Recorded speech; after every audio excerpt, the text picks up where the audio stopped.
സ്വാഗതം ടോപ് 10ലേക്ക്. ജനാധിപത്യ പ്രക്രിയയിലെ ഏറ്റവും മനോഹരമായ ജനകീയോത്സവത്തിൽ തദ്ദേശ തെരഞ്ഞെടുപ്പിന്റെ ആദ്യഘട്ടത്തിൽ സംസ്ഥാനം ഇന്ന് വിധിയെഴുതിയിരിക്കുന്നു. ഭരണ തുടർച്ചയ്ക്കും തിരിച്ചുപിടിക്കലിനും അട്ടിമറികൾക്കുമൊക്കെയായി മുന്നണികളും സ്ഥാനാർത്ഥികളും കൈമേയ് മറന്ന് കളം നിറഞ്ഞതോടെ മുൻപെങ്ങുമില്ലാത്ത തരത്തിൽ ആളും ആരവവും ആവേശവും നിറഞ്ഞ ഒരു തെരഞ്ഞെടുപ്പ് കാലത്തിലൂടെ നമ്മൾ ഇന്ന് കടന്നു പോവുകയാണ്. സമഗ്രമായ ഒരു വാർത്താ ദിവസം തന്നെയാണ് ഇന്ന്. തെരഞ്ഞെടുപ്പ് വിശേഷങ്ങളുമുണ്ട്. തലക്കെട്ടുകൾ കണ്ട് മടങ്ങിവരാം.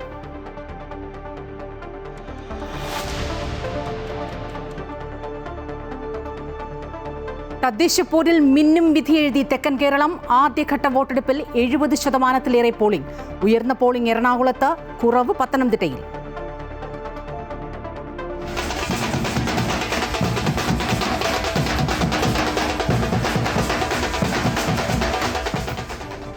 രണ്ടാം ഘട്ടത്തിലും കലാശക്കൊട്ട് കളറാക്കി മുന്നണികൾ. ഇനി നിശബ്ദ പ്രചരണത്തിന്റെ രാപകൽ. തൃശൂർ മുതൽ കാസർഗോഡ് വരെ 7 ജില്ലകളിൽ ജനവിധി മറ്റന്നാൾ.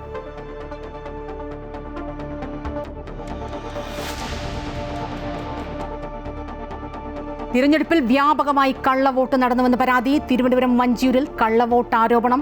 പ്രതിഷേധം സംഘർഷത്തിലെത്തി.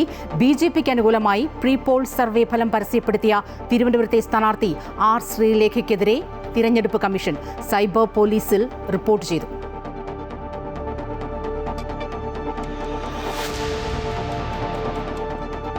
എല്ലാം തോന്നലുകളെന്ന് മുഖ്യമന്ത്രി. പ്രതികരണം: നടിയെ ആക്രമിച്ച കേസിൽ പോലീസ് ഗൂഢാലോചനയെന്ന ദിലീപിന്റെ ആരോപണത്തിൽ പോലീസിനെതിരെ നിയമ നടപടിക്ക് ദിലീപിന് നീതി കിട്ടിയെന്ന പരാമർശത്തിൽ മലക്കം മറിഞ്ഞ് അടൂർ പ്രകാശ്. അതിജീവിതയ്ക്കൊപ്പമെന്നും മാധ്യമങ്ങൾ പ്രസ്താവനയെ വളച്ചൊടിച്ചുവെന്നും UDF കൺവീനർ. ദിലീപിനെ തിരിച്ചെടുക്കാനുള്ള നീക്കത്തിൽ പ്രതിഷേധിച്ച് FEFCAയിൽ നിന്ന് രാജിവെച്ച് ഭാഗ്യലക്ഷ്മി.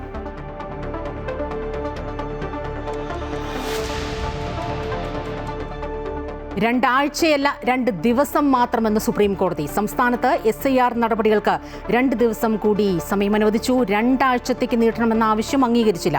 ഹർജി 18-ന് വീണ്ടും പരിഗണിക്കും. SIRൽ കേന്ദ്രത്തിനെയും തെരഞ്ഞെടുപ്പ് കമ്മീഷനെയും രൂക്ഷമായി വിമർശിച്ച പ്രതിപക്ഷ നേതാവ് രാഹുൽ ഗാന്ധി. വോട്ട് കൊള്ളയാണ് രാജ്യത്തെ ഏറ്റവും വലിയ ജനദ്രോഹമെന്ന് രാഹുൽ ലോക്സഭയിൽ. വോട്ട് മോഷണം നടത്തി വിജയിച്ചത് ഇന്ദിരാഗാന്ധി എന്ന BJP.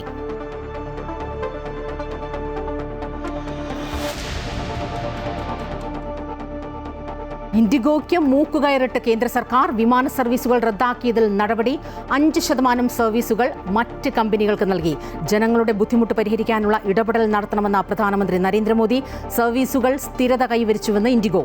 ഇന്ന് റദ്ദാക്കിയത് 400 സർവീസുകൾ.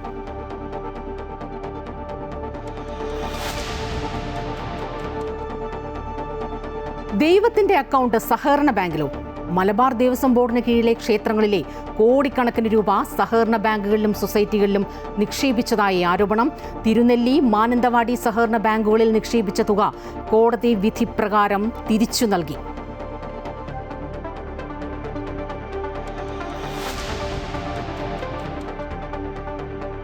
ഇന്ത്യക്ക് മേൽ വീണ്ടും ഭീഷണിയുമായി അമേരിക്കൻ പ്രസിഡന്റ് ഡൊണാൾഡ് ട്രംപ്. ഇന്ത്യയിൽ നിന്നുള്ള അരി ഉൾപ്പെടെ കാർഷികോൽപ്പന്നങ്ങളുടെ ഇറക്കുമതിക്ക് പുതിയ താരിഫുകൾ ചുമത്തുമെന്ന് ട്രംപ്.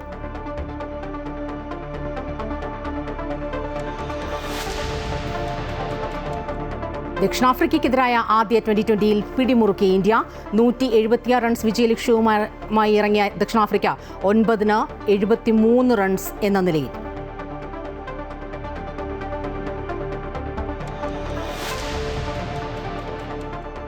ഇന്ത്യയിൽ മെഗാ പ്രഖ്യാപനവുമായി മൈക്രോസോഫ്റ്റ്. 1.5 ലക്ഷം കോടി രൂപയുടെ നിക്ഷേപം നടത്തുമെന്ന് പ്രധാനമന്ത്രി നരേന്ദ്രമോദിയുമായുള്ള കൂടിക്കാഴ്ചയ്ക്ക് ശേഷം മൈക്രോസോഫ്റ്റ് CEO സത്യ നദല്ല.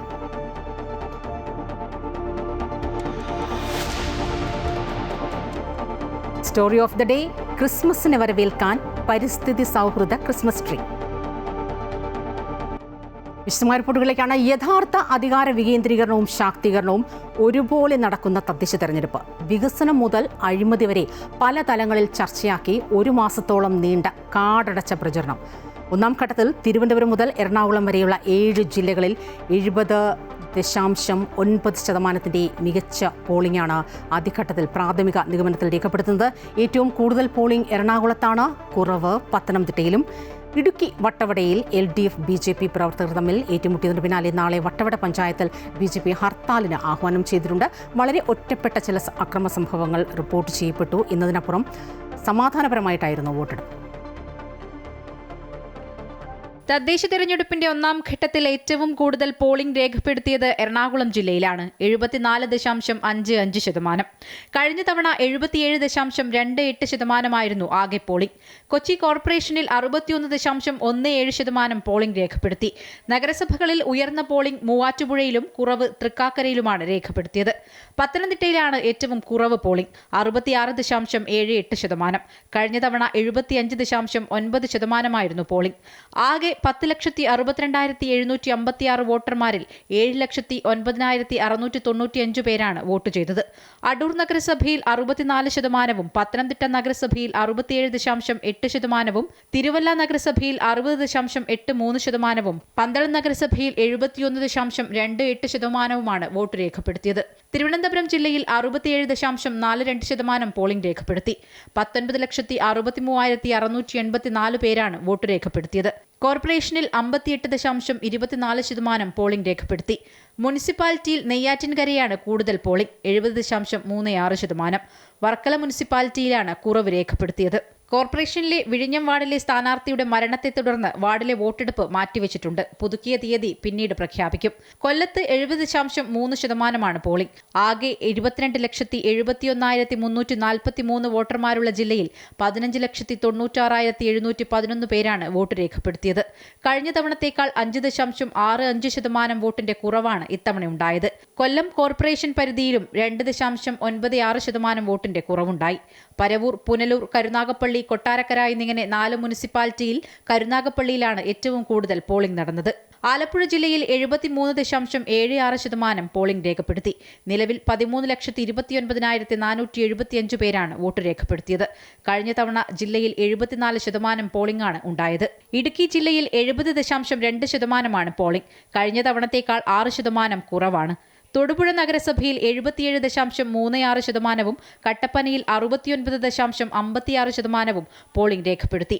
കേരളത്തിലെ ഏക ഗോത്രവർഗ പഞ്ചായത്തായ ഇടമലക്കുടിയിൽ 68.22% പേർ വോട്ട് ചെയ്തു.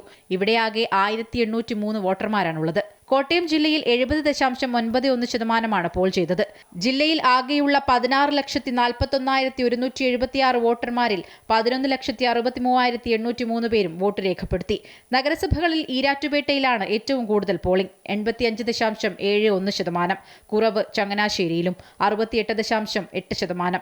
ബ്ലോക്ക് അടിസ്ഥാനത്തിൽ ഏറ്റവും കൂടുതൽ പോളിംഗ് രേഖപ്പെടുത്തിയത് വൈക്കത്താണ്, കുറവ് മാടപ്പള്ളിയിലും. വിവിധ ബ്യൂറോകൾക്കൊപ്പം ന്യൂസ് ഡെസ്ക് അമൃത TV. ഒന്നാം ഘട്ടത്തിൽ സിനിമാ രാഷ്ട്രീയ മേഖലകളിലെ പ്രമുഖരെല്ലാം വോട്ട് രേഖപ്പെടുത്തിയിട്ടുണ്ട്. നടൻ ദിലീപ് ആലുവയിൽ വോട്ട് ചെയ്തപ്പോൾ നടൻ മമ്മൂട്ടിക്ക് ഇക്കുറി വോട്ടുണ്ടായിരുന്നില്ല. ആലുവ സെന്റ് ഫ്രാൻസിസ് LP സ്കൂളിലാണ് നടൻ ദിലീപും കാവ്യ മാധവനും വോട്ട് ചെയ്യാനെത്തിയത്. എല്ലാ തിരഞ്ഞെടുപ്പിലും വോട്ട് ചെയ്യാനെത്തുന്ന മമ്മൂട്ടിക്ക് ഇത്തവണ തദ്ദേശ തെരഞ്ഞെടുപ്പിൽ വോട്ടില്ലായിരുന്നു. നടി ചിപ്പിയും നടൻ രഞ്ജിത്തും തിരുവനന്തപുരം ജവഹർ നഗറിൽ വോട്ട് ചെയ്തു. തൊടുപുഴ നഗരസഭയിലെ കുമ്മൻകല്ലിലായിരുന്നു നടൻ ആസിഫ് അലിയും കുടുംബവും വോട്ട് ചെയ്തത്. എറണാകുളം പടമുകളിലായിരുന്നു നടനും സംവിധായകനുമായ ലാലിന് വോട്ട്. നടനും തിരക്കഥാകൃത്തുമായ രഞ്ജി പണിക്കർ കൊച്ചി കടവന്ത്ര സെന്റ് ജോസഫ് സ്കൂളിൽ വോട്ട് ചെയ്തു. കൊല്ലം SNDP സ്കൂളിലായിരുന്നു നടനും MLAയുമായ മുകേഷ് വോട്ട് ചെയ്തത്. BJP നേതാവും നടനുമായ G കൃഷ്ണകുമാർ തിരുവനന്തപുരത്ത് വോട്ട് രേഖപ്പെടുത്തി. AICC general secretary KC Venugopal, മുൻ മന്ത്രി G സുധാകരൻ, രമേശ് ചെന്നിത്തല, മന്ത്രി സജി ചെറിയാൻ, P പ്രസാദ് എന്നിവർ ആലപ്പുഴയിൽ വോട്ട് രേഖപ്പെടുത്തി. കേന്ദ്രമന്ത്രി സുരേഷ് ഗോപി തിരുവനന്തപുരം ശാസ്തമംഗലത്ത് വോട്ട് ചെയ്തു. പ്രതിപക്ഷ നേതാവ് VD സതീശൻ പറവൂർ കേസരി കോളേജിൽ വോട്ട് രേഖപ്പെടുത്തി. കൊല്ലം ഫാത്തിമ മാതാ നാഷണൽ കോളേജിൽ പ്രീ ഡിഗ്രിക്ക് പഠിച്ച ക്ലാസ്സിലാണ് MP പ്രേമചന്ദ്രൻ വോട്ട് ചെയ്തത്. നീരാവിൽ SNDP UP സ്കൂളിൽ മന്ത്രി J ചിഞ്ചുറാണി വോട്ട് രേഖപ്പെടുത്തി. സംസ്ഥാന തെരഞ്ഞെടുപ്പ് commission A Shajahan Pattom saint Mary's സ്കൂളിൽ വോട്ട് രേഖപ്പെടുത്തി. തിരുവനന്തപുരം നഗരസഭയിൽ നിറമൻകര NSS കോളേജിൽ മന്ത്രി GR അനിലും CPM general secretary MA Baby സംസ്കൃത കോളേജിലും വോട്ട് ചെയ്തു.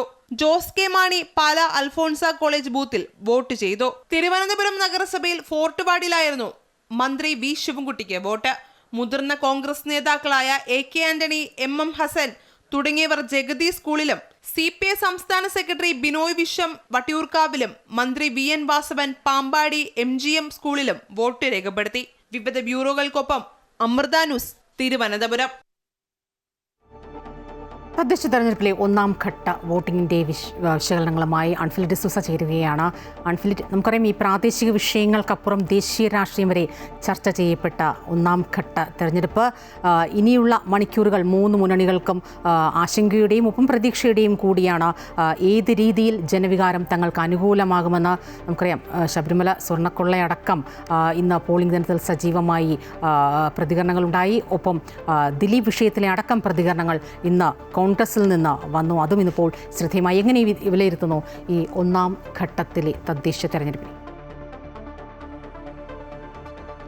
സ്വപ്ന, തീർച്ചയായും വീറും വാശിയുമേറിയ ഒരു മാസക്കാലം നീണ്ടുനിന്ന പ്രചാരണത്തിനൊടുവിലാണ് സംസ്ഥാനത്ത് ഒന്നാം ഘട്ട വോട്ടെടുപ്പ് പൂർത്തിയായിരിക്കുന്നത്. 72% പോളിംഗ് ഈ 7 ജില്ലകളിൽ നടന്നുവെന്നാണ് തെരഞ്ഞെടുപ്പ് കമ്മീഷന്റെ കണക്കുകൾ. അത് അന്തിമമായ കണക്കുകൾ അല്ലെങ്കിൽ കൂടിയും ഈ ഉയർന്ന പോളിംഗ് ഇതൊരു ഭേദപ്പെട്ട പോളിംഗിൽ 3 മുന്നണികളും കൃത്യമായ കണക്കൂട്ടലിലും പ്രതീക്ഷയിലും തന്നെയാണ്. ഇത് തങ്ങൾക്ക് അനുകൂലമായി മാറുമെന്ന വിലയിരുത്തലാണ് 3 മുന്നണികളും. ഒപ്പം തന്നെയും നിരവധി വിഷയങ്ങളാണ് ഈ തെരഞ്ഞെടുപ്പ് കാലയളവിലൊക്കെ തന്നെയും പ്രചാരണ വിഷയമായി മാറിയത്. അതിൽ ദേശീയ രാഷ്ട്രീയം വരെ ചർച്ച ചെയ്തൊരു തെരഞ്ഞെടുപ്പായിരുന്നു. അതിൽ ഏറ്റവും കൂടുതൽ വിവാദങ്ങൾ പലതും തന്നെ, അത് ശബരിമല സ്വർണ്ണക്കൊള്ളയായാലും രാഹുൽ മാങ്കൂട്ടത്തിലൊക്കെ ആയാലും തന്നെ അപ്രതീക്ഷിതമായി കടന്നു വന്ന വിവാദങ്ങളായിരുന്നു. ഇതൊക്കെ തന്നെ തങ്ങൾക്ക് അനുകൂലമായും പ്രതികൂലമായും ഒക്കെ മാറ്റുന്നതിന് വേണ്ടിയൊക്കെയുള്ള ഒരു തന്ത്രവും കരുക്കളൊക്കെ കൃത്യമായി തന്നെ മുന്നണികൾ ഈ പ്രചാരണ കാലയളവിലുടനീളം പ്രയോഗിച്ചിരുന്നു. എങ്കിലും ഈ ഏറ്റവും ഒടുവിൽ ഈ ഒന്നാം ഘട്ട വോട്ടെടുപ്പ് കഴിയുമ്പോൾ ഈ ഒരു പോളിംഗ് ശതമാനത്തിലൊക്കെ തന്നെ 3 മുന്നണികളും കൃത്യമായി തന്നെ പ്രതീക്ഷ അർപ്പിക്കുകയാണ്. അതേസമയം ഈ ശബരിമല എന്ന് പറയുന്നത് എല്ലാ തെരഞ്ഞെടുപ്പിലും നമുക്കറിയാം ഒരു വജ്രായുധം തന്നെയാണ്. അത് ഈ തെരഞ്ഞെടുപ്പിൽ പോളിംഗ് ദിനത്തിൽ പോലും അതിൻ്റെ തുടക്കം മുതൽ അവസാനം വരെ അത് സജീവമായി നിലനിർത്താനായി പ്രതിപക്ഷം, പ്രത്യേകിച്ച് UDFും BJPയും ഒക്കെ ശ്രമിച്ചിരുന്നു. രാവിലെ വോട്ട് ചെയ്യാനായി പ്രതിപക്ഷ നേതാവ് എത്തുമ്പോൾ തന്നെ അദ്ദേഹം പറഞ്ഞത് ഈ ശബരിമല സ്വർണ്ണക്കൊള്ളയിൽ ഉന്നതർക്കെതിരെ കൂടി അന്വേഷണം നീളണമെന്ന് അദ്ദേഹം പറഞ്ഞു വെക്കുന്നു. തൊട്ട് പിന്നാലെ BJPയിൽ നിന്ന് സുരേഷ് ഗോപി പറയുന്നു അയ്യപ്പ ഭക്തരുടെ ഒരു പ്രതികാരം ഈ വോട്ടെടുപ്പിൽ പ്രതിഫലിക്കുമെന്നൊക്കെ അദ്ദേഹം പറയുന്നു. അതേസമയം അതിനെ പ്രതിരോധിച്ച സർക്കാരാകട്ടെ കൃത്യമായ അന്വേഷണത്തിലൂടെ ജനങ്ങൾക്കത് ബോധ്യപ്പെട്ടിട്ടുണ്ട്. ഇതൊക്കെ തന്നെ സർക്കാരിന് അനുകൂലമായി മാറുമെന്ന പ്രതിരോധ കവചം സർക്കാർ CPM തീർത്തുകൊണ്ടേയിരുന്നു. അതോടൊപ്പം തന്നെയും ദിലീപുമായി ബന്ധപ്പെട്ട തൊട്ട് തലേ ദിവസം ഉണ്ടായ ആ വിധി പോലും, കോടതി വിധി പോലും വോട്ടർമാരെ ഏത് രീതിയിൽ സ്വാധീനിക്കുമെന്ന കൃത്യമായ വിലയിരുത്തൽ മുന്നണിക്കുണ്ടായിരുന്നു. അതിൽ തന്നെ UDF കൺവീനറുടെ ഭാഗത്തു നിന്നുണ്ടായൊരു പ്രതികരണം, ആ പ്രതികരണം അപ്പുറത്ത് CPM ഒക്കെ കോൺഗ്രസിനെതിരെ ആയുധമാക്കുന്നു. അത് തിരിച്ചറിഞ്ഞ കോൺഗ്രസ് നേതൃത്വം അതിവേഗത്തിൽ തന്നെ നിലപാടെടുത്ത് UDF കൺവീനറെ കൊണ്ട് തിരുത്തി പറയിപ്പിക്കുന്നു. ഇത് അതിജീവിതമൊക്കെ തന്നെയാണ് തങ്ങളെന്ന് അവർ ആവർത്തിച്ച് കോൺഗ്രസ് നേതൃത്വം, UDF നേതൃത്വമൊക്കെ ആവർത്തിച്ച് പറയുന്നത്. അങ്ങനെ ഏതെങ്കിലും രീതിയിൽ അപ്രതീക്ഷിതമായ വിവാദങ്ങളും പ്രസ്താവനകളും ഒക്കെ ഉണ്ടാകുമ്പോൾ അത് തങ്ങൾക്ക് അനുകൂലമാക്കാൻ 3 മുന്നണികളും കൃത്യമായി തന്നെ കരുക്കൾ നീക്കുന്നു. അത് തങ്ങളിലേക്ക് വരുന്ന ആയുധങ്ങളൊക്കെ തന്നെയും അത് അല്ലെങ്കിൽ അതിനെ തിരിച്ചുവിടുന്നതിനുമൊക്കെയായി മുന്നണികൾ വളരെ തന്ത്രപൂർവ്വം തന്നെ മുന്നോട്ട് പോയൊരു തെരഞ്ഞെടുപ്പ് പ്രചാരണ ദിവസം, അത് അവസാനം ഈ വോട്ടെടുപ്പിൻ്റെ ഏറ്റവും അവസാന മണിക്കൂറുകൾ വരെ ഇതൊക്കെ തന്നെ വിവാദങ്ങളൊക്കെ തന്നെ പ്രതിഫലിച്ചിരുന്നെന്ന് കൂടി പറയേണ്ടിയിരിക്കുന്നു. അതേസമയം ഈ 7 ജില്ലകളിലെ തെരഞ്ഞെടുപ്പ് അവസാനിക്കുമ്പോൾ മുന്നണികൾ ഏറ്റവും പ്രതീക്ഷിക്കുന്നത് കോർപ്പറേഷനാണ്. 3 കോർപ്പറേഷൻ, തിരുവനന്തപുരം, കൊല്ലം, എറണാകുളം കോർപ്പറേഷനാണ്. ഇതിൽ 3 ഇപ്പോൾ നിലവിൽ ഭരിക്കുന്നത് LDF ആണെങ്കിലും UDF ആകട്ടെ ഏറ്റവും പ്രതീക്ഷ അർപ്പിക്കുന്നത് കൊച്ചി കോർപ്പറേഷനാണ്. അവിടെ ഒരുപക്ഷെ ഭരണത്തിലേറാൻ കഴിയുമെന്നൊരു പ്രതീക്ഷ വലിയ രീതിയിൽ തന്നെ UDF പ്രതീക്ഷ കൽപ്പിക്കുകയാണ്. ഒപ്പം തന്നെയും BJPക്ക് ഏറ്റവും കൂടുതൽ പ്രതീക്ഷയുള്ളത് തിരുവനന്തപുരം കോർപ്പറേഷനാണ്. തിരുവനന്തപുരം കോർപ്പറേഷൻ ഇക്കുറി ഭരണത്തിലേറാൻ കഴിയുമെന്നുള്ള തികഞ്ഞ ആത്മവിശ്വാസം അവരും കാണിക്കുന്നു. അതേസമയം LDF ആകട്ടെ ഈ വിവാദങ്ങളൊന്നും തന്നെ തങ്ങളെ ബാധിക്കില്ല. സർക്കാരിൻ്റെ ഭരണ നേട്ടവും ക്ഷേമ പദ്ധതികളിലേക്ക് ഗുണഫലങ്ങൾ ജനങ്ങൾ തിരിച്ചറിയും. അതൊക്കെ തന്നെ അനുകൂലമായി മാറുമെന്ന് LDFും പ്രതീക്ഷിക്കുകയാണ്. എന്തായാലും വോട്ടെടുപ്പിൻ്റെ ഫലം വരുന്നത് വരെയും കൃത്യമായ ശുഭപ്രതീക്ഷയിൽ തന്നെയാണ് 3 മുന്നണികളും. തീർച്ചയായും കൊണ്ടും കൊടുത്തും നിരവധി വിഷയങ്ങളാണ് ഈ തെരഞ്ഞെടുപ്പിൽ 3 മുന്നണികളും ആഘോഷിച്ചത്. അതിനിടെ ഈ വ്യാജ പ്രീപോൾ ഫലം സമൂഹമാധ്യമങ്ങളിൽ പങ്കിട്ട് BJP സ്ഥാനാർത്ഥി R. ശ്രീലേഖ ആകെ കുടുങ്ങി. പോളിംഗ് കഴിയും മുൻപ് പ്രീ പോൾ സർവേ പ്രസിദ്ധീകരിക്കാൻ പാടില്ല എന്ന സുപ്രീം കോടതിയുടെ തെരഞ്ഞെടുപ്പ് കമ്മീഷന്റെയും മാർഗനിർദ്ദേശം നിലനിൽക്കെയാണ് ശ്രീലേഖയുടെ നടപടി. എന്തായാലും സംഭവം സൈബർ പോലീസിൽ റിപ്പോർട്ട് ചെയ്തിട്ടുണ്ട്. ആദ്യഘട്ട തെരഞ്ഞെടുപ്പ് പൂർത്തിയായപ്പോൾ സംസ്ഥാന വ്യാപകമായി കള്ളവോട്ട് നടന്നുവെന്ന പരാതിയും ഉയരുന്നുണ്ട്. തിരുവനന്തപുരം വഞ്ചൂരിൽ കള്ളവോട്ട് ആരോപിച്ചുള്ള വാക്കുതർക്കം കയ്യാങ്കളിയിലെത്തി. സംസ്ഥാനത്ത് ഒരു സ്ഥാനാർത്ഥിയടക്കം തിരഞ്ഞെടുപ്പിനിടെ കുഴഞ്ഞു വീണ് 5 പേർ മരിച്ചു. തിരുവനന്തപുരം വഞ്ചിയൂരിൽ ട്രാൻസ്ജെൻഡർമാർ കള്ളവോട്ട് ചെയ്തെന്ന ആരോപണം ഉന്നയിച്ച് BJP പ്രവർത്തകരും ട്രാൻസ്ജെൻഡർ വനിതകളും തമ്മിൽ സംഘർഷമുണ്ടായി. ട്രാൻസ്ജെൻഡർ വനിതകൾ പോളിംഗ് ബൂത്തിൽ നിൽക്കുന്ന വീഡിയോ BJP പ്രവർത്തകൻ ഫോണിൽ പകർത്തിയിരുന്നു. ട്രാൻസ്ജെൻഡർമാർക്ക് വഞ്ചിയൂരിൽ വോട്ടില്ലെന്നാരോപിച്ച BJP പ്രവർത്തകർ റോഡിൽ കിടന്ന് പ്രതിഷേധിച്ചു. കള്ളവോട്ട് ചേർത്തിട്ടില്ലെന്നും തങ്ങളെ BJP പ്രവർത്തകർ അനാവശ്യമായി അധിക്ഷേപിച്ചുവെന്നും ട്രാൻസ്ജെൻഡർമാർ പറഞ്ഞു. ഞങ്ങൾക്ക് ഇവിടെ മാത്രമേ ഇവിടെ വോട്ടുള്ളൂ. കഴിഞ്ഞ വർഷവും അന്ന് ഈ വായനശീലം വന്നാണ് വോട്ട് ചെയ്തത്. അന്നൊന്നും ഇല്ലാത്ത പ്രശ്നം ഇപ്പം എന്താണ് പൊക്കി പിടിച്ചുകൊണ്ട് വന്നത്? ഞങ്ങൾ രാവിലെ വോട്ട് ഇടാൻ വന്ന സമയത്ത് അവർ വന്നിട്ട് ഒരു 6 സ്ത്രീകൾ വന്നിട്ട് പറയുന്നു ഇവർ കള്ള വോട്ടിടാൻ വന്ന് ഈ ട്രാൻസ്ജെൻഡേഴ്സിന് ഇവിടെ വോട്ടില്ലെന്ന് പറഞ്ഞു. സംസ്ഥാനത്ത് വ്യാപകമായി ഇരട്ട വോട്ടുകൾ രേഖപ്പെടുത്തിയിട്ടുണ്ടെന്ന് K. മുരളീധരൻ ആരോപിച്ചു. ഇതിനു പുറമെ വ്യാപകമായ രീതിയിലാണ് ഡബിൾ വോട്ട് ഉണ്ടായിട്ടുള്ളത്. അത് ലാസ്റ്റ് ചേർത്ത വോട്ട് അത് ഒരു രാഷ്ട്രീയ പാർട്ടി ആവശ്യപ്പെടാതെ ഇലക്ഷൻ കമ്മീഷനാണ് ആ 2 ദിവസങ്ങളിലായിട്ട് വോട്ട് ചേർക്കുന്നു എന്ന അറിയിപ്പ് എല്ലാവർക്കും കിട്ടിയത്. പ്രീപോൾ സർവേ ഫലം സമൂഹ മാധ്യമത്തിലൂടെ തിരുവനന്തപുരം കോർപ്പറേഷനിലെ NDA സ്ഥാനാർത്ഥി പങ്കുവച്ചത് വിവാദമായി. BJP സ്ഥാനാർത്ഥിയും മുൻ DGPയുമായ R. ശ്രീലേഖയാണ് പോൾ ഫലം പുറത്തുവിട്ടത്. തിരുവനന്തപുരം കോർപ്പറേഷനിൽ NDAക്ക് മുൻതൂക്കമെന്ന സർവേ ഫലമാണ് പങ്കുവച്ചത്. വിവാദമായതിന് പിന്നാലെ പോസ്റ്റ് പിൻവലിച്ചു. തിരഞ്ഞെടുപ്പ് ചട്ടലംഘനമാണ് നടന്നതെന്നും തിരഞ്ഞെടുപ്പ് ദിവസം പ്രീപോൾ സർവേ പങ്കുവയ്ക്കാൻ പാടില്ലെന്നും സംസ്ഥാന തിരഞ്ഞെടുപ്പ് കമ്മീഷൻ വ്യക്തമാക്കി. കൊല്ലം ജില്ലയിലും പലയിടത്തും കള്ളവോട്ട് നടന്നതായി പരാതി ഉയർന്നു. കുളത്തൂപ്പുഴയിലും കൊല്ലം കോർപ്പറേഷൻ താമരക്കുളം ഡിവിഷനിലും കുരീപ്പുഴ വെസ്റ്റ് ഡിവിഷനിലുമാണ് കള്ളവോട്ട് പരാതികൾ ഉയർന്നത്. കൊട്ടാരക്കര അന്തമണ്ണിൽ പോളിംഗ് ബൂത്തിന് മുന്നിൽ BJP CPM സംഘർഷത്തിൽ 3 പേർക്ക് പരിക്കേറ്റു. പത്തനംതിട്ട കടമ്പനാട് പഞ്ചായത്തിലെ 2ാം വാർഡിൽ ചെയ്തതിൽ കൂടുതൽ വോട്ട് മെഷീനിൽ കാണിക്കുന്നുവെന്ന പരാതി ഉയർന്നു. 449 വോട്ട് ചെയ്തെടുത്ത് മെഷീനിൽ കാണുന്നത് 543 വോട്ടെന്നാണ് ആരോപണം. കൃത്യമായ പരിശോധന നടത്തുമെന്നും വേണ്ട നടപടി സ്വീകരിക്കുമെന്നും അധികൃതർ അറിയിച്ചു. പള്ളുരുത്തി നമ്പ്യാപുരത്ത് കള്ളവോട്ടിന് ശ്രമിച്ച CPM പ്രവർത്തകൻ പിടിയിലായി. മരടിലും മണിയുടെ ഗ്രാമപഞ്ചായത്തിലും കൊച്ചി കോർപ്പറേഷൻ പരിധിയിലും കോട്ടയം പയ്യനിത്തോട്ടത്തും കള്ളവോട്ട് പരാതികൾ ഉയർന്നു. തിരുവനന്തപുരത്ത് പാച്ചല്ലൂരിൽ വോട്ട് ചെയ്യാനെത്തിയ വയോധിക കുഴഞ്ഞു വീണ് മരിച്ചു. തിരുവല്ലം സ്വദേശി ശാന്തയാണ് മരിച്ചത്. കൊല്ലത്ത് വോട്ട് ചെയ്യാനെത്തിയ വയോധികൻ കുഴഞ്ഞു വീണ് മരിച്ചു. നീരാവൽ സ്വദേശി ശശിധരനാണ് മരിച്ചത്. എറണാകുളം പെരുമ്പാവൂർ വെങ്ങോലയിൽ വോട്ട് ചെയ്യാനെത്തിയയാൾ കുഴഞ്ഞു വീണ് മരിച്ചു. വെസ്റ്റ് വെങ്ങോല അമ്പലപ്പറമ്പിൽ വീട്ടിൽ രാഘവൻ നായരാണ് മരിച്ചത്. പമ്പാക്കുട 10ാം ക്ലാസ് വാർഡ് UDF സ്ഥാനാർത്ഥി CS ബാബു മരണപ്പെട്ടതിനെ തുടർന്ന് വാർഡിലെ തിരഞ്ഞെടുപ്പ് മാറ്റിവെച്ചു. കാലടിയിൽ വോട്ട് ചെയ്യാനെത്തിയ ശ്രീമൂലനഗരം സ്വദേശി ബാബുവും കുഴഞ്ഞു വീണ് മരിച്ചു. അമൃത ന്യൂസ്, തിരുവനന്തപുരം.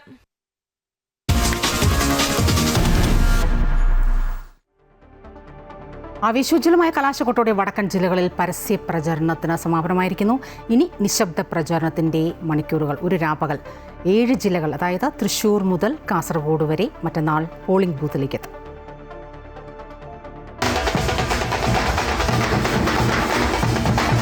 ത്രിതല പഞ്ചായത്ത് തെരഞ്ഞെടുപ്പിന്റെ പരസ്യ പ്രചാരണത്തിനാണ് വടക്കൻ ജില്ലകളിൽ പരിസമാപ്തിയായത്. ആവേശോജ്വലമായ കലാശക്കൊട്ടിൽ തെരുവുകളിൽ കാഴ്ചകളുടെ ഉത്സവമായിരുന്നു. ഇടതു വലതു NDA സ്ഥാനാർത്ഥികൾ അണിനിരന്ന റോഡ് ഷോകൾ വർണ്ണാഭമായി.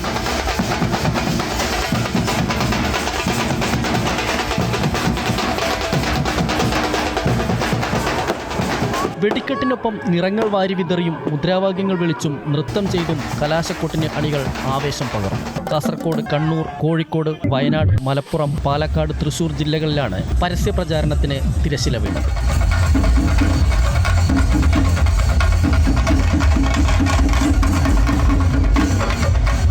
കനത്ത പോലീസ് സുരക്ഷയിലായിരുന്നു കലാശക്കൊട്ട്. നാളെ നിശബ്ദ പ്രചാരണമാണ്. വോട്ടുറപ്പിക്കാനുള്ള അവസാന മണിക്കൂറുകൾ. മറ്റന്നാളാണ് വടക്കൻ ജില്ലകളിൽ വോട്ടെടുപ്പ്. അമൃത ന്യൂസ്, കോഴിക്കോട്. വിനീഷ് ചേരുകയാണ് വിവരങ്ങളുമായി. വിനീഷ്, സൂചിപ്പിച്ചതുപോലെ തന്നെയാണ് ഇനി നാളെയുള്ള ഒരു ദിവസം, ഇന്ന് രാത്രി നാളെ ഒരു പകൽ, ഓരോ വോട്ടും തങ്ങൾക്കെന്ന് ഉറപ്പിക്കാനുള്ള, തങ്ങളുടേതാക്കി മാറ്റാനുള്ള ശ്രമത്തിൽ ഓരോ സ്ഥാനാർത്ഥികളും മുന്നണികളും.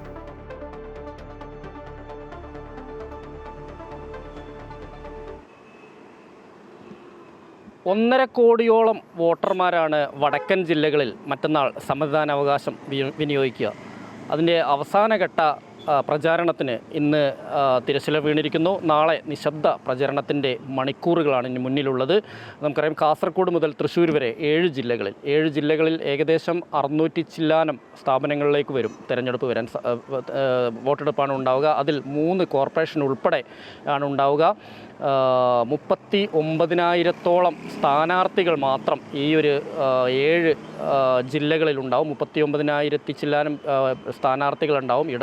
വലതു മുന്നണികൾ, NDA, അതുപോലെ തന്നെ സ്വതന്ത്രന്മാരുണ്ടാവും, മറ്റുള്ള വിമത വിഭാഗമുണ്ടാവും, അപരന്മാരുണ്ടാവും. ഇങ്ങനെയുള്ള സ്ഥാനാർത്ഥികളെല്ലാം തന്നെ ഉണ്ടാവും. നമുക്കറിയാം കഴിഞ്ഞ 1 മാസക്കാലമായി തന്നെ ഉള്ള പ്രചാരണമാണ് അവസാനിച്ചിട്ടുള്ളത്. ഇനി ആരൊക്കെ വീഴും ആരൊക്കെ വാഴും എന്ന് അറിയുന്നതിന് മണിക്കൂറുകൾ നമുക്ക് കാത്തിരിക്കേണ്ടി വരും. കാസർകോട്ടേക്ക് പോവുകയാണെങ്കിൽ കാസർഗോഡ് ഇടതുമുന്നണിക്ക് വലിയ സ്വാധീനമുള്ള സ്ഥലമാണ്. ഇവിടെ പക്ഷേ ഇത്തവണ UDFും BJPയും കൂടുതൽ മുന്നേറ്റം നടത്തും എന്ന് അവകാശപ്പെടുന്നുണ്ട്. പക്ഷേ LDF അത് ഇപ്പോഴും കൂടുതൽ ഈ കഴിഞ്ഞ 10 വർഷത്തെ പിണറായി സർക്കാരിൻ്റെ വികസന നേട്ടങ്ങൾ എണ്ണിപ്പറഞ്ഞുകൊണ്ട് തന്നെയാണ് വോട്ടെടുപ്പ് നടന്നത്. കണ്ണൂർ നമുക്കറിയാം CPMൻ്റെ കോട്ടയാണെങ്കിൽ പോലും കോൺഗ്രസിനും ചില ബെൽറ്റുകളുണ്ട്. ചില സ്ഥലങ്ങളിൽ ആര് ജയിക്കണം എന്ന് തീരുമാനിക്കുന്ന അവസ്ഥയിലേക്ക് കോൺഗ്രസ് വളരെ ശക്തമായി മുന്നേറ്റം നടത്തുന്ന ചില സ്ഥലങ്ങളുണ്ട്. ഒപ്പം തന്നെ മറ്റുള്ള BJPക്കും കഴിഞ്ഞ കുറച്ച് കാലങ്ങളായി കണ്ണൂരിലും BJP വളർന്നു വരുന്നത് നമുക്കറിയാം. വോട്ട് ഷെയറിലെല്ലാം തന്നെ BJP ബഹുദൂരം മുന്നിലേക്ക് പോകുന്നത് അറിയാം. കഴിഞ്ഞ ലോക്സഭാ തെരഞ്ഞെടുപ്പിൽ നമുക്കറിയാം മുഖ്യമന്ത്രിയുടെ മണ്ഡലമായ ധർമ്മടത്ത് പോലും UDF വലിയ മുന്നേറ്റം നടത്തിയതാണ്. അത് ലോക്സഭാ തെരഞ്ഞെടുപ്പാണ്. അത്തരത്തിലൊരു മുന്നേറ്റം നടത്താൻ കഴിയുമോ ഈ ത്രിതല പഞ്ചായത്തിൽ എന്നുള്ളതെല്ലാം നമ്മൾ കാത്തിരുന്ന് കാണേണ്ട ഒരു കാര്യമാണ്. ഒപ്പം തന്നെ വലിയ പ്രശ്നങ്ങൾ, സംഘർഷ സാധ്യത കൂടിയുള്ള ഒരു സ്ഥലമാണ് കണ്ണൂരിൽ നമുക്കറിയാം കഴിഞ്ഞ കാലങ്ങളിലെല്ലാം തെരഞ്ഞെടുപ്പ് അത്തരത്തിലുള്ള സംഘർഷങ്ങൾ ഉണ്ടായിരുന്നു. അതെല്ലാം കണക്കിലെടുത്തുകൊണ്ടുള്ള കനത്ത സുരക്ഷാ സംവിധാനങ്ങൾ തന്നെ ഇവിടെ ഏർപ്പെടുത്തിയിട്ടുമുണ്ട്. എന്തായാലും കണ്ണൂരിൻ്റെ അതിർത്തിയിൽ മാവോയിസ്റ്റ് ഭീഷണി നിലനിൽക്കുന്ന പ്രദേശങ്ങളുണ്ട്. ഇവിടെയെല്ലാം തന്നെ സുരക്ഷാ സംവിധാനങ്ങൾ ശക്തമാണ്. പിന്നീട് കോഴിക്കോട്ടേക്ക് എത്തുമ്പോൾ നമുക്കറിയാം കൂടുതൽ പഞ്ചായത്തുകളും LDFനൊപ്പം തന്നെയാണ് നിൽക്കുന്നത്. LDFന് അതുകൊണ്ട് തന്നെ വലിയ വിജയസാധ്യതയുണ്ട് എന്ന് അവർ അവകാശപ്പെടുകയും എന്നാൽ അതെല്ലാം പൊളിക്കുമെന്ന് UDF പറയുകയും ചെയ്യുന്ന സ്ഥലം കൂടിയാണ്. NDAക്കും വലിയ കോഴിക്കോട് കോർപ്പറേഷൻ ഉൾപ്പെടെ NDAക്കും വലിയ സ്വാധീനം ചെലുത്താനാവുമെന്ന് അവകാശപ്പെടുന്നുണ്ട്. വയനാട് ചെറിയ ജില്ലയാണ് എങ്കിൽ പോലും അവിടെ UDFനാണ് വലിയ സ്വാധീനം ഉള്ള സ്ഥലമാണ്. മലപ്പുറത്തും UDFന് സ്വാധീനമുണ്ട്. പാലക്കാട്ടേക്ക് എത്തുമ്പോൾ LDFനും UDFനും സ്വാധീനമുള്ള സ്ഥലങ്ങളുണ്ട്. LDF ഈ പ്രദേശങ്ങളിൽ ഈ ഭാഗങ്ങളിലെല്ലാം തന്നെ വലിയ മുന്നേറ്റം നടത്തിയിട്ടുണ്ട്. പക്ഷേ പാലക്കാട് കോർപ്പറേഷനിൽ പാലക്കാട് മുനിസിപ്പാലിറ്റിയിൽ BJPക്കാണ് കൂടുതൽ സ്വാധീനമുള്ളത്. തൃശ്ശൂരിലേക്ക് എത്തുമ്പോഴും LDFനും LDFന് തന്നെയാണ് കൂടുതൽ അതുള്ളത്. എന്നാൽ ചില ഭാഗങ്ങളിൽ ചില പഞ്ചായത്തുകളിലും മറ്റും UDFന് വലിയ സ്വാധീനമുള്ളതാണ്. എന്തായാലും നമുക്ക് കാത്തിരിക്കാം. ഇനി മണിക്കൂറുകൾ മാത്രമാണുള്ളത്. നിശബ്ദ പ്രചാരണം കഴിഞ്ഞതിന് ശേഷം വോട്ടെടുപ്പിലേക്ക് പോകും. അതിനുശേഷം 13-ാം തീയതി കേരളം ഒട്ടാകെ വോട്ടെണ്ണുമ്പോൾ എന്തായിരിക്കും ഫലം എന്ന് നമുക്ക് കാത്തിരിക്കാം. വിനീഷ് സൂചിപ്പിച്ചതുപോലെ തന്നെ ആരൊക്കെ വീഴും ആരൊക്കെ വാഴും, ആർക്കൊക്കെ അധികാര തുടർച്ച, ആരൊക്കെ തിരിച്ചുപിടിക്കും, ആരൊക്കെ അട്ടിമറിക്കും. ചുരുങ്ങിയ മണിക്കൂറുകൾ, ദിവസങ്ങൾ മാത്രമാണ് ഫലമറിയാൻ.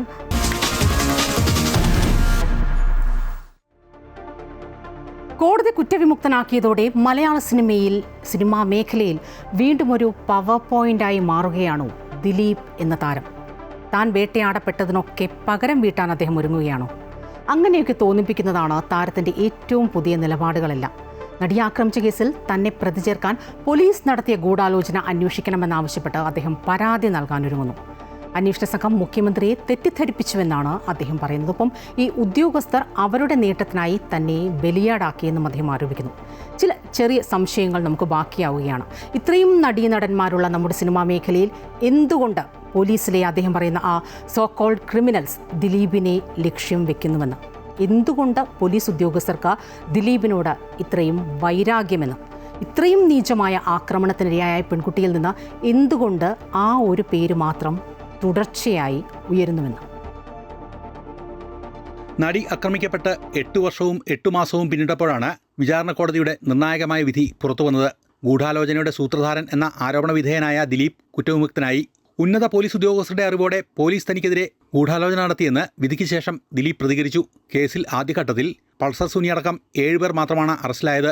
പിന്നീടാണ് ഗൂഢാലോചന കേസിൽ ദിലീപ് പിടിയിലാകുന്നത്. പൾസർ സുനി തന്നെ കൊടുക്കാൻ ഗൂഢാലോചന നടത്തുന്നുണ്ടെന്ന് ചൂണ്ടിക്കാട്ടി ദിലീപ് പോലീസിന് അന്ന് പരാതി നൽകിയിരുന്നു. സുനി ദിലീപിന് അയച്ച കത്തുമായാണ് നടൻ പോലീസിൽ പരാതി നൽകിയത്. ഈ കത്തിൽ അന്വേഷണം നടത്തിയ പോലീസ് പിന്നീട് ദിലീപിനെ അറസ്റ്റ് ചെയ്യുകയായിരുന്നു. കേസിന്റെ ഭാഗമായി 85 ദിവസമാണ് വിചാരണ വേളയിൽ ദിലീപ് ജയിലിൽ കിടന്നത് കുറ്റവിമുക്തനായതോടെ അന്വേഷണ ഉദ്യോഗസ്ഥരുടെ ഗൂഢാലോചന പുറത്തു കൊണ്ടുവരാനാണ് ദിലീപിന്റെ നീക്കം. വിധിപ്പകർപ്പ് ലഭിച്ച ശേഷം തുടർ നടപടികൾ സ്വീകരിക്കുമെന്ന് ദിലീപ് അറിയിച്ചു. അതിജീവിതയുമായി തനിക്കുണ്ടായിരുന്നത് നല്ല ബന്ധമാണെന്നും ഉദ്യോഗസ്ഥർ അവരുടെ നേട്ടത്തിനായി തന്നെ ബലിയാടാക്കുകയായിരുന്നുവെന്നും ദിലീപ് പറയുന്നു. ദിലീപും ഭാര്യ കാവ്യ മാധവനും ദിലീപിന്റെ സഹോദരിയും ആലുവ സെന്റ് ഫ്രാൻസിസ് LP സ്കൂളിൽ വോട്ട് ചെയ്യാനെത്തി. അവിടെ വെച്ച് മാധ്യമങ്ങൾ പ്രതികരണം ആരാഞ്ഞെങ്കിലും ദിലീപ് പ്രതികരണത്തിന് മുതിർന്നില്ല. നടി ആക്രമിക്കപ്പെട്ട കേസിൽ 1-ാം പ്രതി പൾസസുനി അടക്കം 6 പേരാണ് ശിക്ഷിക്കപ്പെട്ടത്. ഇവർക്കുള്ള ശിക്ഷ ഡിസംബർ 12-ന് പ്രഖ്യാപിക്കും. അമൃത ന്യൂസ്, കൊച്ചി. എന്തായാലും ഈ പോലീസ് ഗൂഢാലോചന എന്നൊക്കെ പറയുന്നത് ഓരോരോ തോന്നലെന്നാണ് മുഖ്യമന്ത്രി പിണറായി വിജയൻ ഇതേക്കുറിച്ച് പ്രതികരിച്ചു കഴിഞ്ഞിരിക്കുന്നത്. നടി ആക്രമിക്കപ്പെട്ട കേസ് പ്രോസിക്യൂഷൻ നന്നായി കൈകാര്യം ചെയ്തുവെന്ന വിശ്വാസം അദ്ദേഹം പ്രകടിപ്പിക്കുന്നു. അതിജീവിതയ്ക്ക് എല്ലാ പിന്തുണയും അദ്ദേഹം ഉറപ്പു നൽകുന്നു. ഒപ്പം നിയമപരമായ തുടർ നടപടി ഉണ്ടാകുമെന്നും അദ്ദേഹം കൂട്ടിച്ചേർക്കുകയാണ്. അടൂർ പ്രകാശിന്റെ പ്രസ്താവനയ്ക്കും മുഖ്യമന്ത്രി മറുപടി നൽകിയിട്ടുണ്ട്. അടൂർ പ്രകാശിൻ്റേത് പൊതുസമൂഹത്തിന്റെ ചിന്തയല്ല, മറിച്ച് അദ്ദേഹത്തിൻ്റെയും UDFിൻ്റെയും മാത്രം ചിന്തയെന്നാണ് മുഖ്യമന്ത്രി പറയുന്നത്. വരുമ്പോഴാണല്ലോ അതിൻ്റെ വിശദാംശങ്ങൾ മനസ്സിലാക്കാൻ കഴിയും. ഇതുമായി ബന്ധപ്പെട്ട് നമ്മുടെ പ്രോസിക്യൂഷൻ രംഗം നല്ല രീതിയിൽ തന്നെ കൈകാര്യം ചെയ്തു എന്നുള്ളതാണ് പൊതുവെ ഉണ്ടായ ധാരണ. എല്ലാ ഘട്ടത്തിലും ആ കേസിൻ്റെ നടത്തിപ്പുമായി ബന്ധപ്പെട്ട് പൊതുസമൂഹവും നിയമവൃത്തങ്ങളുമെല്ലാം നല്ല അഭിപ്രായങ്ങളാണ് പ്രകടിപ്പിച്ചിട്ടുള്ളത്. അതേസമയം ഇന്ന് വോട്ടെടുപ്പ് ദിനത്തിൽ കോൺഗ്രസിലെ തർക്കം അതിജീവിതയ്ക്കൊപ്പം ആരൊക്കെ എന്നതിലായിരുന്നു. ദിലീപിന് നീതി ലഭ്യമായെന്ന അടൂർ പ്രകാശിന്റെ രംഗബോധമില്ലാത്ത തുറന്നുപറച്ചിലിൽ കോൺഗ്രസ് നേതാക്കളെല്ലാം ആകെയൊന്ന് ഞെട്ടി. ഉടൻ വിശദീകരണവുമായി എല്ലാവരും ഓടിയെത്തിയിട്ടുണ്ട്. കോൺഗ്രസ് അതിജീവിതയ്ക്കൊപ്പമെന്ന് സണ്ണി ജോസഫ് ഉറപ്പിച്ചു പറഞ്ഞു. ചെന്നിത്തലയും മുരളീധരനും VM സുധീരനും ഒക്കെ പിന്തുണയും പ്രസ്താവനകളും ഒക്കെയായി എത്തി. ആശ്വാസകരമായ വിധിയെന്ന് അങ്ങും ഇങ്ങും എത്താത്ത പ്രതികരണവുമായി VD സതീശനും രംഗത്ത് വന്നു. എന്തായാലും കാര്യങ്ങൾ കറങ്ങിത്തിരിഞ്ഞു വന്നപ്പോൾ പറഞ്ഞ അടൂർ പ്രകാശനല്ല, കേട്ട മാധ്യമങ്ങൾക്കാണ് കുറ്റം. തൻ്റെ വാക്കുകളിലെ അടർത്തിയെടുക്കലുകൾ ശരിയായില്ല എന്നാണ് അദ്ദേഹം പറയുന്നത്. നടിയെ ആക്രമിച്ച കേസിൽ ദിലീപിന് നീതി കിട്ടിയെന്നും വേറെ ഒരു പണിയുമില്ലാത്തതിനാൽ സർക്കാർ അപ്പീലിന് പോകുമെന്നും ആരെയൊക്കെ ഉപദ്രവിക്കാമെന്ന് ചിന്തിക്കുന്ന സർക്കാരാണ് ഇവിടെയുള്ളതെന്നുമാണ് UDF കൺവീനർ അടൂർ പ്രകാശ് ആദ്യം പറഞ്ഞത്. ദിലീപിനെ സംബന്ധിച്ചിടത്തോളം അദ്ദേഹത്തിന് ഒരു നീതി ലഭ്യമായി. കോടതി, അത് ബഹുമാനപ്പെട്ട കോടതി തന്നെയാണ് ആ നീതി. ദിലീപിനെ അതിപ്പോ ദിലീപ് തന്നെ പറഞ്ഞിട്ടുണ്ടല്ലോ, ഉന്നത പോലീസ് ഉദ്യോഗസ്ഥയുടെ നേതൃത്വത്തിൽ ഉണ്ടാക്കിയെടുത്ത ഒരു കേസുമായി ബന്ധപ്പെട്ടുകൊണ്ടാണ് ഇതൊക്കെ നടന്നത് എന്ന് ദിലീപ് പറഞ്ഞിട്ടുണ്ട്. പ്രതികരണത്തിന് പിന്നാലെ മുഖ്യമന്ത്രി പിണറായി വിജയൻ അടക്കം CPM നേതാക്കൾ അടൂർ പ്രകാശിന്റെ പ്രസ്താവന ആയുധമാക്കി രംഗത്തെത്തി. ഇവിടെ അത് UDF രാഷ്ട്രീയം വെച്ചുള്ള നിലപാടാണ്. നമ്മളെ പൊതുസമൂഹമൊന്നും അത്തരമൊരു പൊതുവിലെല്ലാണെന്ന് തോന്നുന്നില്ല. അടൂർ പ്രകാശിന്റെ എല്ലാം അവരുടെ പാർട്ടിയുടെ അഭിപ്രായമായിരിക്കും, അത് ജനങ്ങൾ തീരുമാനിക്കട്ടെ. അവർ അതിജീവിതയ്ക്കൊപ്പമല്ല എന്ന് അവരുടെ പക്ഷം വ്യക്തമായി. അതിജീവിതയ്ക്കൊപ്പം നിൽക്കേണ്ട മാനുഷികമായ പരിഗണനത്തിൽ സംസാരിക്കേണ്ട ആളുകളൊക്കെ ഇത്തരത്തിലുള്ള സ്റ്റേറ്റ്മെന്റ് വളരെ അപക്വവും അവലനീയമായി പോയി. എന്നാൽ അടൂർ പ്രകാശിനെ തള്ളി KPCCയും കോൺഗ്രസ് നേതാക്കളും രംഗത്തെത്തി. അദ്ദേഹത്തിന്റെ വ്യക്തിപരമായ അഭിപ്രായം മാത്രമാണ്. KPCC അത് അംഗീകരിക്കുന്നില്ല. അതെ, ഇത് രാഷ്ട്രീയമായിട്ട് ഇതിനെ കൂട്ടിക്കുഴക്കരുത്. എല്ലാവർക്കും അറിയാം, നമ്മൾ എല്ലാവരും വിക്ടിമിന്റെ ഒപ്പം സർവൈവറിന്റെ ഒപ്പമാണ് നിൽക്കേണ്ടത്. പോളിംഗ് ദിനത്തിൽ UDF കൺവീനറുടെ വിവാദ പ്രസ്താവനയിലെ അപകടം മണത്തറിഞ്ഞ നേതാക്കൾ ഉടൻ തന്നെ അടൂർ പ്രകാശിനെ KPCC ആസ്ഥാനത്ത് വിളിക്കുകയും തുടർന്ന് തന്റെ പ്രസ്താവന തിരുത്തി അടൂർ പ്രകാശ് തന്നെ രംഗത്തെത്തുകയും ചെയ്തു. അത് പാർട്ടി അതിന്റെ നിലപാടുകൾ പറഞ്ഞിട്ടുണ്ട്. പാർട്ടിയുടെ നിലപാടിനോടൊപ്പമാണ് ഞാൻ. രാഹുൽ മാങ്കൂട്ടത്തിൽ വിഷയത്തിലും ആദ്യം പാർട്ടി നേതൃത്വത്തെ വെട്ടിലാക്കുന്ന നിലപാടായിരുന്നു അടൂർ പ്രകാശ് സ്വീകരിച്ചിരുന്നത്. വോട്ടെടുപ്പ് ദിനത്തിൽ അടൂർ പ്രകാശിന്റെ ഭാഗത്തു നിന്നുമുണ്ടായ വിവാദ പരാമർശം ഏതായാലും വലിയ ആയുധമാക്കിയിരിക്കുകയാണ് CPM. അമൃത ന്യൂസ്, തിരുവനന്തപുരം. അടൂർ പ്രകാശ് ദിലീപിന് അനുകൂലമായി നിലപാടെടുത്തതിൽ LDF കൺവീനർ TP രാമകൃഷ്ണന് വലിയ അത്ഭുതമൊന്നുമില്ല. കാരണം രാഹുൽ മാങ്കൂട്ടത്തെ സംരക്ഷിക്കുന്ന പാർട്ടിയാണ് കോൺഗ്രസ്. ഈ പ്രതികരണം സ്വാഭാവികമെന്ന് അദ്ദേഹം കൂട്ടിച്ചേർക്കുകയാണ്. കോടതി വിധി നിയമരംഗത്തെ അവസാന വിധിയല്ല. സർക്കാരും മുന്നണിയും അതിജീവിതയ്ക്കൊപ്പമാണ്. ഗൂഢാലോചന നടത്തിയവരെ കണ്ടെത്തി ശിക്ഷിക്കുമെന്നും അദ്ദേഹം പറയുന്നു. എന്തായാലും CPMന് കോൺഗ്രസിനെ കൊട്ടാൻ ഒരു വടി കൂടി കിട്ടിക്കഴിഞ്ഞു. അടൂർ പ്രകാശ് ഇങ്ങനെ ഒരു നിലപാടെടുത്തിട്ടുണ്ടെങ്കിൽ അതിൽ അത്ഭുതപ്പെടേണ്ടതില്ല എന്നാണ് എൻ്റെ അഭിപ്രായം. കാരണം രാഹുൽ മാങ്കൂട്ടത്തെ അവസാനമായി സംരക്ഷിക്കാൻ കോൺഗ്രസ് ശ്രമിച്ചില്ലേ? ഒളിവിൽ പോകാൻ സഹായം ചെയ്തില്ലേ? സംരക്ഷണം കൊടുത്തില്ലേ? നടിയെ ആക്രമിച്ച കേസിലെ കോടതി വിധി നിരാശാജനകമെന്ന് മുൻമന്ത്രി ജി സുധാകരനും ഇന്ന് പ്രതികരിച്ചു. കേരളത്തിന്റെ മനസാക്ഷിയെ സംതൃപ്തിപ്പെടുത്തുന്ന വിധിയല്ല എന്നും കേരളത്തിലെ പല രാഷ്ട്രീയ നേതാക്കളും അവരുടെ പാർട്ടികളുടെ കൂടെയല്ല എന്നും അദ്ദേഹം കൂട്ടിച്ചേർത്തു.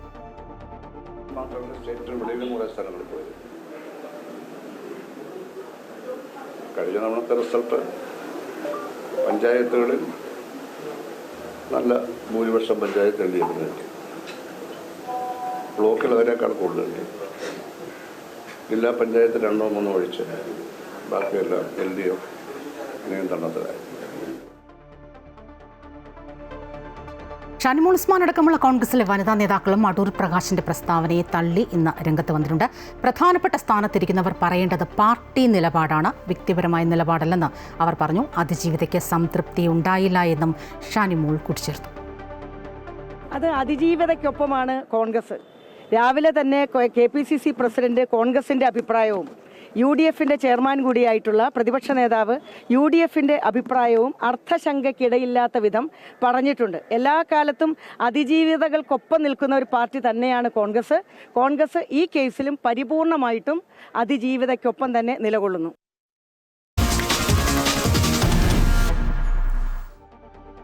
സംസ്ഥാനത്ത് SIR നടപടികൾക്ക് 2 ദിവസം കൂടി സുപ്രീം കോടതി സമയം നീട്ടി നൽകി. എന്യൂമറേഷൻ ഫോമുകൾ ഈ മാസം 20 വരെ സമർപ്പിക്കാം. ആവശ്യമെങ്കിൽ സമയപരിധി നീട്ടി നൽകാമെന്നും മുൻകൂട്ടി സമയം നീട്ടേണ്ട ആവശ്യമില്ല എന്നും കമ്മീഷൻ വ്യക്തമാക്കി. ഹർജികൾ 18-ന് വീണ്ടും പരിഗണിക്കും.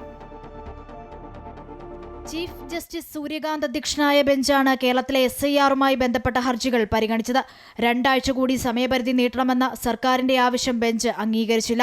പ്രത്യേക സാഹചര്യം പരിഗണിച്ചാണ് നിലവിലെ സമയപരിധി 2 ദിവസം കൂടി ദീർഘിപ്പിച്ചത്. ഇതനുസരിച്ച് എന്യൂമറേഷൻ ഫോം സമർപ്പിക്കാനുള്ള തീയതി 18-ൽ നിന്നും 20 മാറി. കമ്മീഷൻ പറഞ്ഞതെന്ന് പറഞ്ഞാൽ കംപ്ലീറ്റ് ആയി, ഒരുവിധം എല്ലാം കംപ്ലീറ്റ് ആയി. 97% കംപ്ലീറ്റ് ആയി. ബാക്കി ഒരു 3% മാത്രമാണ് ഇനിയുള്ളത്. അതിനുവേണ്ടി എക്സ്റ്റെൻഡ് ചെയ്യേണ്ട കാര്യമില്ലെന്നാണ് പറഞ്ഞത്. നമ്മളങ്ങനെയല്ല പറഞ്ഞത്. അത് എക്സ്റ്റെൻഡ് ചെയ്യേണ്ട കാര്യമുണ്ട്. കൂടുതൽ ആൾക്കാർ ഇനിയും എന്യൂമറേഷന് വേണ്ടി വെയിറ്റ് ചെയ്യുന്നുണ്ട്. അതിൽ ആ കാര്യങ്ങൾ 18-ാം തീയതി കൺസിഡർ ചെയ്തിട്ട് വേണമെന്നുണ്ടെങ്കിൽ ഇനിയും നീട്ടും.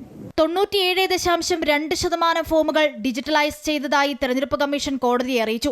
ആവശ്യമെങ്കിൽ സമയപരിധി നീട്ടി നൽകാമെന്നും മുൻകൂട്ടി സമയം നീട്ടേണ്ട ആവശ്യമില്ലെന്നും കമ്മീഷൻ വ്യക്തമാക്കി. സാഹചര്യങ്ങൾക്കനുസരിച്ച് അക്കാര്യത്തിൽ തീരുമാനമെടുക്കുമെന്നും കമ്മീഷൻ അറിയിച്ചു. അവധി സമയം കൂടി പരിഗണിക്കുകയാണെങ്കിൽ കോളേജ് വിദ്യാർത്ഥികൾക്കുൾപ്പെടെ സഹായകരമാകുമെന്നാണ് സംസ്ഥാന സർക്കാർ കോടതിയെ അറിയിച്ചത്. 18-ന് ഹർജി വീണ്ടും പരിഗണിക്കും. അന്ന് സമയപരിധി നീട്ടണമോ എന്ന കാര്യത്തിൽ കോടതി അന്തിമ തീരുമാനമെടുക്കും. അമൃത ന്യൂസ്, ന്യൂഡൽഹി. SIRൽ കേന്ദ്ര സർക്കാരിനെയും തെരഞ്ഞെടുപ്പ് കമ്മീഷനെയും രൂക്ഷമായി വിമർശിച്ച പ്രതിപക്ഷ നേതാവ് രാഹുൽ ഗാന്ധി വോട്ട് കൊള്ളയാണ് രാജ്യത്തെ ഏറ്റവും വലിയ ജനദ്രോഹമെന്ന് രാഹുൽ ഗാന്ധി ലോക്സഭയിൽ പറഞ്ഞു. ED, തെരഞ്ഞെടുപ്പ് കമ്മീഷൻ, CBI തുടങ്ങിയ ഭരണഘടനാ സ്ഥാപനങ്ങളെ പിടിച്ചെടുക്കുകയാണ് RSSന്റെ ലക്ഷ്യമെന്നും അദ്ദേഹം കൂട്ടിച്ചേർത്തു. വോട്ട് മോഷണം നടത്തി വിജയിച്ചത് ഇന്ദിരാഗാന്ധി എന്ന് BJP തിരിച്ചടിച്ചു. അതിനിടെ വന്ദേമാതരം ചർച്ചയും തെരഞ്ഞെടുപ്പുമായി ബന്ധമില്ലെന്ന് കേന്ദ്രമന്ത്രി അമിത് ഷാ രാജ്യസഭയിൽ പ്രസ്താവിച്ചു. വന്ദേമാതരം ആലപിച്ചവരെ ഇന്ദിരാഗാന്ധി ജയിലിലടച്ചുവെന്നും അമിത് ഷാ കുറ്റപ്പെടുത്തി. BJP എന്നാണ് വന്ദേമാതരവും ത്രിവർണ്ണ പതാകയും അംഗീകരിച്ചു തുടങ്ങിയതെന്ന് അമിത് ഷായോട് മല്ലികാർജ്ജുൻ ഖർഗെ ചോദിച്ചു. വോട്ട് മോഷണവുമായി ബന്ധപ്പെട്ട് തെരഞ്ഞെടുപ്പ് കമ്മീഷനെതിരെ ഉയർത്തിയ ആരോപണങ്ങൾ സഭയിലും രാഹുൽ ഗാന്ധി ആവർത്തിച്ചു. ലോക്സഭയിൽ കേന്ദ്രത്തെയും RSSനെയും രൂക്ഷമായി വിമർശിച്ച പ്രതിപക്ഷ നേതാവ് ED, തെരഞ്ഞെടുപ്പ് കമ്മീഷൻ, CBI തുടങ്ങിയ കേന്ദ്ര സ്ഥാപനങ്ങളെ പിടിച്ചെടുക്കുകയാണ് RSSന്റെ ലക്ഷ്യമെന്ന് പറഞ്ഞു. വോട്ട് മോഷണത്തെക്കാൾ വലിയ രാജ്യദ്രോഹമില്ലെന്നും രാഹുൽ ഗാന്ധി പാർലമെന്റിൽ പറഞ്ഞു. By saying that the biggest anti-national act you can do is vote chori. There is no bigger anti-national act that you can do than vote chori. Because when you destroy the vote, you destroy the fabric of this country. You destroy modern India. You destroy the idea of India. തെരഞ്ഞെടുപ്പ് commission തലവനെയും മറ്റ് തെരഞ്ഞെടുപ്പ് കമ്മീഷണർമാരെയും തിരഞ്ഞെടുക്കുന്ന പാനലിൽ നിന്ന് supreme കോടതി chief ജസ്റ്റിസിനെ മാറ്റാൻ നരേന്ദ്രമോദി സർക്കാർ ഇത്ര താൽപര്യം കാണിച്ചത് എന്തുകൊണ്ടാണെന്നും അദ്ദേഹം ചോദിച്ചു. ജനാധിപത്യത്തെ നശിപ്പിക്കുകയാണ് ചെയ്യുകയെന്നും രാഹുൽ ഗാന്ധി പറഞ്ഞു. അതേസമയം രാജ്യസഭയിൽ വന്ദേമാതരവുമായി ബന്ധപ്പെട്ട ചർച്ചയിൽ പ്രതിപക്ഷത്തിനെതിരെ അതിരൂക്ഷ വിമർശനമാണ് ആഭ്യന്തരമന്ത്രി അമിത് ഷാ ഉയർത്തിയത്. വന്ദേമാതരത്തെ നെഹ്റു വിഭജിച്ചുവെന്നും വന്ദേമാതരം ആലപിച്ചവരെ ഇന്ദിരാഗാന്ധി ജയിലിലടച്ചുവെന്നും കേന്ദ്ര ആഭ്യന്തരമന്ത്രി പറഞ്ഞു. कांग्रेस पार्टी की एक नेत्री ने कांग्रेस अरे दिग्विजय जी, अब नौकरी पक्की है, इस आयु में क्या कर रहे हो भैया? अब नहीं जाएगी नौकरी। ചരിത്രത്തെ വളച്ചൊടിച്ച് കോൺഗ്രസിനെ അപമാനിക്കാൻ ആഭ്യന്തരമന്ത്രി ശ്രമിക്കുന്നുവെന്ന് മല്ലികാർജ്ജുൻ ഖാർഗെ വ്യക്തമാക്കി. സ്വാതന്ത്ര്യ സമരത്തിൽ ഒരു പങ്കുമില്ലാത്തവർ കോൺഗ്രസിനെ ദേശസ്നേഹം പഠിപ്പിക്കാൻ വരേണ്ടെന്നും ACC അധ്യക്ഷൻ പറഞ്ഞു. मैं सदन को याद दिलाना चाहूंगा कि हिंदू महासभा और RSS ने स्वतंत्रता संग्राम में भाग नहीं लिया था.